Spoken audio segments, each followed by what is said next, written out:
Bollywood silver screen presenting once upon a time in Hollywood. ये 2019 में release की गई ड्रामा और कॉमेडी जॉनरा टाइप की मूवी है।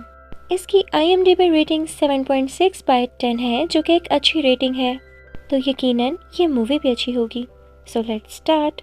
तो मूवी की स्टार्टिंग इसी मूवी के मेन कैरेक्टर्स रिक और क्लिफ से होती है। ये दोनों स्टंटमैन होते हैं, साथ ही साथ दोस्त भी होते हैं। इस स्टार्टिंग सीन में ये दोनों एक बार में बैठकर ड्रिंक कर रहे होते हैं कि तभी वहाँ पर एक आदमी आता है और एक लड़की से इनका पता पूछता है, और वो आदमी सीधा रिक के पास जाता है और उससे कहता है, मैं आपका बहुत बड़ा फैन हूँ, और यही नहीं, मेरी बीवी भी आपको बहुत एडमायर करती है।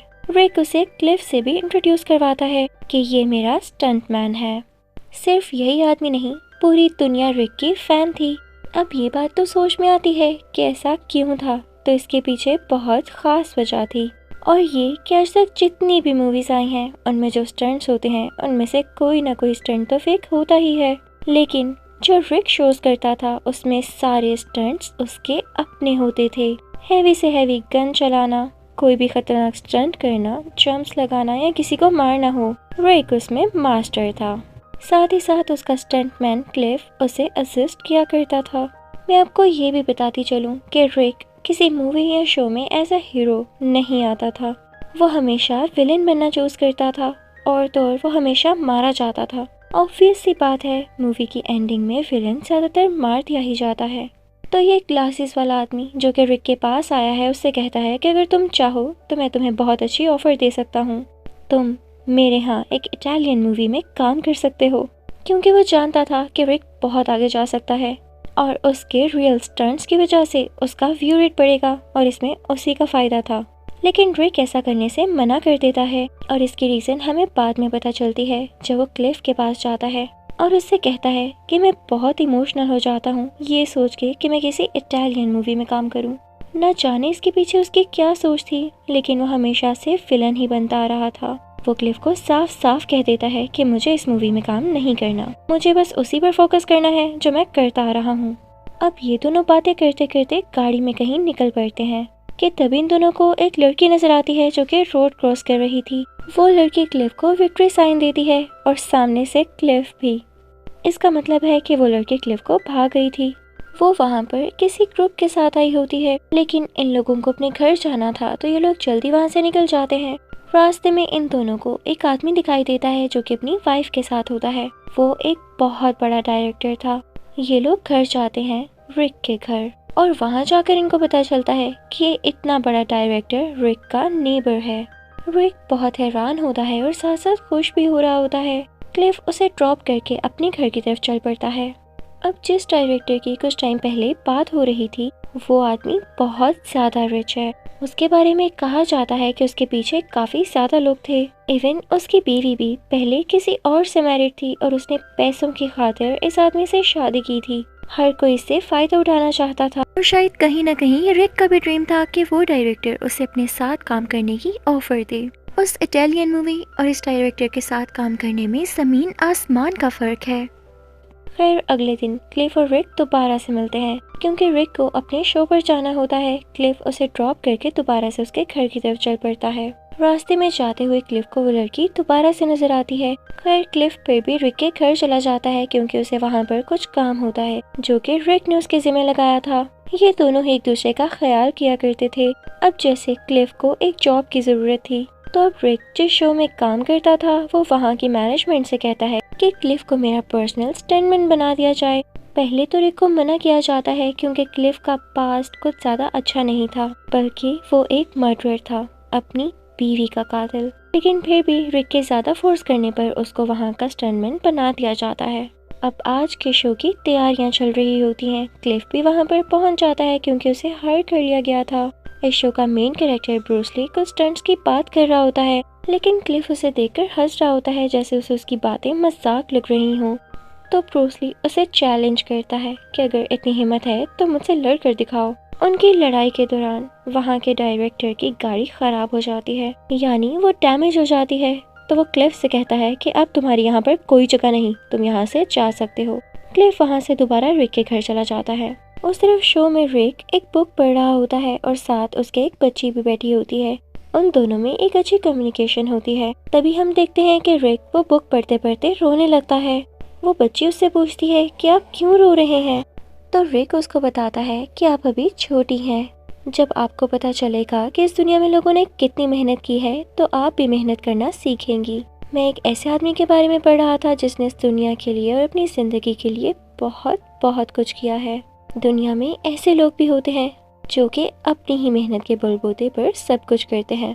इसके बाद रिक इस मूवी के मेन कैरेक्टर के पास जाता है। वो दोनों मिलते हैं और बैठकर कुछ बातें करने लगते हैं। रिक उससे अपने एक्सपीरियंसेस शेयर करता है।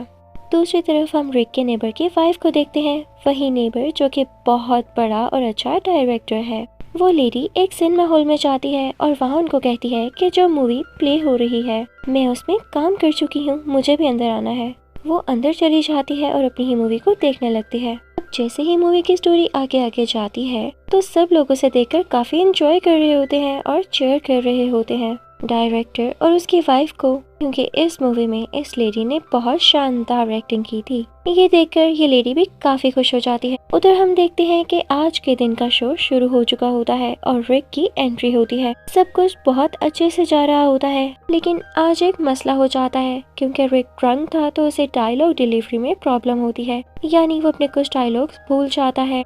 इस बात की वजह से उसे खुद पर बहुत गुस्सा आता है और वो अपनी वैन में आकर खुद को कोसने लगता है। वो सोचता है कि वो अपनी जिंदगी से पीने को हमेशा के लिए निकाल देगा और अपने काम पर फोकस करेगा और आगे से आगे बढ़ता जाएगा। दूसरी तरफ हम क्लिफ को देखते हैं जो कि कहीं जा रहा होता है और रास्ते में अब उसे तीसरी बार वो लड़की दिखाई देती है तो खुद को रेसिस्ट नहीं कर पाता और गाड़ी रोक ही लेता है। वो लड़की उसके पास आती है और उससे लिफ्ट मांगती है। अब वो दोनों एक साथ जाने लगते हैं। उस लड़की को देखकर लग रहा होता है जैसे वो क्लिफ से दोस्ती करना चाहती है, लेकिन क्लिफ तो अभी उसे जानता भी नहीं था तो वो उसके साथ ज्यादा फ्रैंक नहीं होता। उधर अब रिक को मौका मिलता है अपने टैलेंट को फिर से मनवाने का। अब की बार वो बहुत अच्छी एक्टिंग करता है। वो छोटी बच्ची भी उसके साथ होती है जिसे वो जोर से उठाकर फेंकता है, लेकिन बाद में उसे बुरा भी लगता है तो वो उससे सॉरी करता है। लेकिन वो बच्ची काफी वाइस होती है। वो उससे कहती है it's a part of our work, जिसको सुनकर रिक को कुछ तसल्ली होती है। आज के दिन की वजह से रिक को सब अप्रिशिएट भी कर रहे होते हैं, जिसके बाद उसका मूड और भी अच्छा हो जाता है।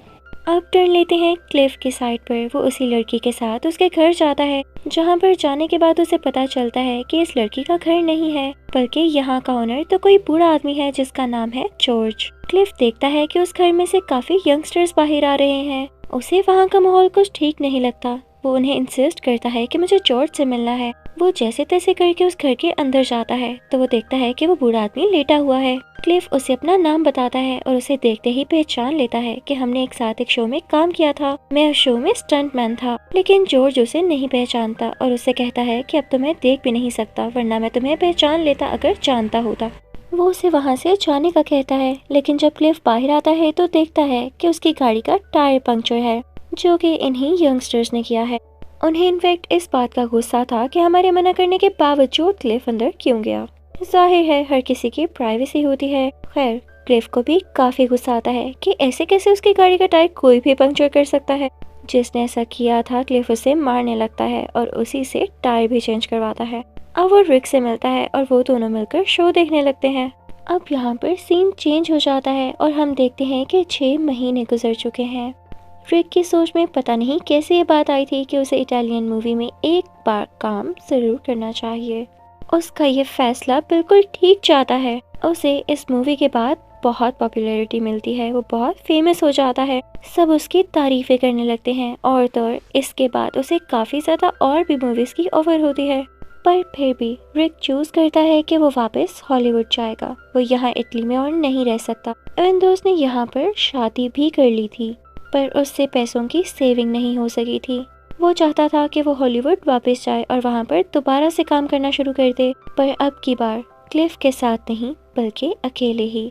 वो क्लिफ से भी ये सारी बातें शेयर करता है और क्लिफ उसकी बात को समझते हुए उसके डिसीजन को मान लेता है। हॉलीवुड पहुंचते ही वो लोग अपनी अलग अलग राह लेते हैं, लेकिन उससे पहले वो लोग सोचते हैं कि क्यों ना एक पार्टी में इकट्ठे जाया जाए। वो दोनों एक बार में जाते हैं जहाँ पर वो काफी ज्यादा ड्रिंक करते हैं। वहीं पर उसके नेबर की वाइफ भी आई होती है। अब रिक और क्लिफ काफी ज्यादा ड्रंक होते हैं तो वो घर वापस आ जाते हैं। पर वहाँ पर कुछ आदमी उनसे मिलने आए होते हैं, तो रिक उनसे कहता है कि तुम लोग यहाँ से चले जाओ।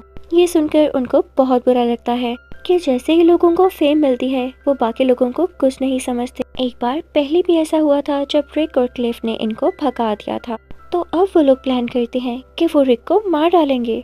ये टोटल 4 लोग होते हैं और अब रिक के घर की तरफ बढ़ने लगते हैं, लेकिन न जाने वहाँ पर एक लड़की को क्या होता है कि वो स्टेप बैक कर जाती है, यानी उनके बीच में से भाग जाती है और कहती है कि मैं ऐसा नहीं कर सकती।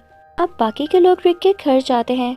उनमें से लड़का जो कि उनका लीडर होता है वो क्लिफ पर गन पॉइंट कर देता है और एक लड़की जाकर रिक की वाइफ को लेकर आती है। यहाँ पर वो लोग इनको बताते हैं कि याद है हम तुम्हारे ही दोस्त हुआ करते थे और आज जब तुम लोग बड़े आदमी बन गए हो तो हमें मुंह तक नहीं लगाते। अब यहाँ पर एक एक्चुअल फाइट सीन स्टार्ट होता है। वो लड़का क्लिफ को शूट करने ही वाला होता है कि तभी वहाँ पर क्लिफ का डॉग आ जाता है। वो उसे काटता है तो उसके हाथ से गन नीचे गिर जाती है और लकीली ऐसा नहीं हो पाता कि वो क्लिफ को शूट कर सके। साथ ही साथ क्लिफ उसको मारने लगता है और उसके साथी को भी काफी मारता है। उधर रिक की वाइफ भी कुछ हिम्मत दिखाते हुए उस लड़की को मारने लगती है, लेकिन वो लड़की चाकू लेकर आती है। वो चाकू ले जाकर सीधा क्लिफ को ही स्टैब कर देती है। इसके बाद तो क्लिफ को बहुत गुस्सा आता है और उस लड़की को पकड़ के उसका सर जोर जोर से मारने लगता है। उसका काफी खून बह जाता है और उस लड़की की वहीं पर डेथ हो जाती है। लेकिन अब क्लिफ भी हिम्मत हार चुका था तो वो वहीं पर गिर जाता है। वो बेहोश हो चुका था। अब जो लड़के और लड़कियों का गैंग यहाँ पर आया था उनमें से एक लड़की बाहर जाती है और स्विमिंग पूल में गिर जाती है, वहीं पर जहाँ पर रिक था। वो उसे देखकर काफी घबरा जाता है, लेकिन फौरन से अपने सेल्फ डिफेंस में उस पर आग फेंक देता है। इसके बाद वो लड़की भी जलकर मारी जाती है। उसके कुछ ही देर में पुलिस वहाँ पर आ जाती है। इन्वेस्टिगेट करने पर उन्हें सब कुछ साफ साफ पता चल जाता है और एम्बुलेंस आकर क्लिफ को वहाँ से ले जाती है। रिक जब ये नोटिस करता है कि क्लिफ ने उसकी खातिर अपनी जान भी खतरे में डाल दी थी और वो सिर्फ उसका स्टंट मैन या बिजनेस पार्टनर ही नहीं था बल्कि उसका सच्चा दोस्त था। रिक उसकी तरफ हाथ से इशारा करता है और उससे कहता है कि तुम ही तो मेरे सच्चे दोस्त थे। यानी वो अब जान चुका था कि सच्ची दोस्ती होती क्या है। इसी के साथ ये मूवी यहीं पर एंड हो जाती है। उम्मीद करती हूँ आपको एक्सप्लेनेशन अच्छी लगी होगी। Thank you for watching. Good bye.